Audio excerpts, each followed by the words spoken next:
National Herald case, Congress की top leadership पर गंभीर आरोप और ईडी की चार्जशीट के बाद एक बार फिर राजनीति में तूफान। आखिर ये क्या है मामला, किस पर क्या आरोप है और सत्ता पक्ष क्या कहता है, आइए पूरी कहानी समझते हैं।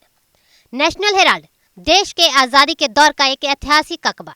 इसे चलाती थी एसोसिएट जर्नल लिमिटेड यानी एजेएल। साल 2008 आते आते कंपनी घाटे में गई, अखबार बंद हुआ और एजेएल पर 90 करोड़ रुपए का कर्ज चढ़ गया। फिर आता है साल 2010, एक नई कंपनी बनती है, यंग इंडिया प्राइवेट लिमिटेड। इस वाईआई कंपनी में सोनिया गांधी और राहुल गांधी की 76% हिस्सेदारी थी। आरोप है कि यंग इंडिया ने सिर्फ 50 लाख रुपए में एजेएल का अधिग्रहण कर लिया, जबकि एजेएल की संपत्तियां दिल्ली, लखनऊ, मुंबई सहित कई शहरों में कई सौ करोड़ रुपए से लेकर हजारों करोड़ तक की बताई जाती है। ईडी का आरोप है कि यह पूरा मामला व्हाइट कॉलर फाइनेंशियल क्राइम का है।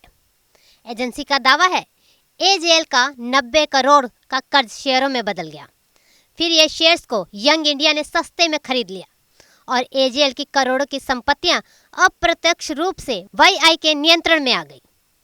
ईडी ने इसे मनी लॉन्ड्रिंग का मामला बताया और प्रोसेस ऑफ क्राइम की राशि लगभग 988 करोड़ रुपए बताई। इतना ही नहीं, ईडी ने 751 करोड़ रुपए से ज्यादा की संपत्तियां अस्थायी रूप से अटैच भी की है।